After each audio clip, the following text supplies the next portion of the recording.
2 million men surrendered, and their own government pretended they didn't exist. In this episode of Untold Stories, we step inside one of the First World War's greatest humanitarian catastrophes. A story that connects directly to our last episode on Germany's deportation of Belgian workers for forced labor. Because while Germany was exploiting civilian populations in the West, something arguably worse was happening to Russian prisoners of war in German POW camps, on a scale almost beyond comprehension. The Eastern Front casualties of World War I are staggering. Russia mobilized millions of men, many of them poorly equipped, poorly led, and thrown into battles they couldn't win. And when those battles turned to disaster, the surrenders came in waves. According to historians' estimates, over 2 million Russian soldiers became prisoners of war during the conflict, more than any other nation on either side. Some estimates place the figure even higher, approaching 2.5 million. Prisoner starvation during World War I wasn't unique to the Eastern Front, but its scale here was unlike anything else.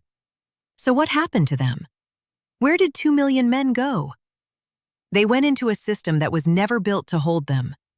Germany and Austria-Hungary had prepared for prisoners of war, but not on this scale, not even close. The early camps were often little more than open fields surrounded by wire. Men slept in the dirt. They huddled together for warmth in winter.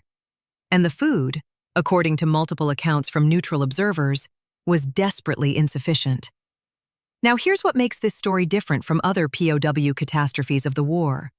Russia abandoned its own soldiers. Most nations at war made at least some effort to support their captured men. France, Britain, even Germany. They negotiated through neutral powers.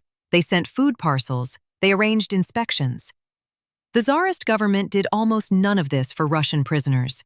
The reasons were complex: bureaucratic dysfunction, a war effort that was already collapsing, and according to some historians, a cultural attitude that viewed surrender itself as shameful. If you surrendered, you were a traitor, and traitors didn't deserve help.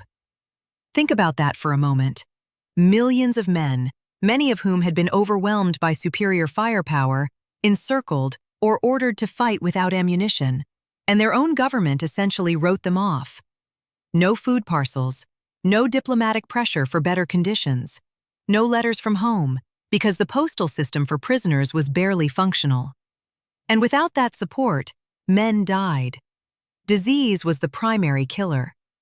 Typhus swept through overcrowded barracks where men were packed together with no sanitation. Dysentery followed in camps where clean water was scarce. According to some accounts, cholera and tuberculosis also took hold in certain camps. The death toll is difficult to pin down with precision. Records were inconsistent. Some camps kept meticulous logs, others kept almost none. But historians estimate that hundreds of thousands of Russian prisoners died in captivity. Some scholars suggest the number may have exceeded 500,000. And here's a question that should haunt you. If Russia had fought for its prisoners the way other nations did, if it had sent food, demanded inspections, pressured through neutral intermediaries, how many of those men might have survived? Then came 1917.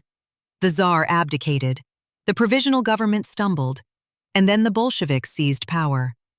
Russia pulled out of the war entirely with the Treaty of Brest-Litovsk in early 1918.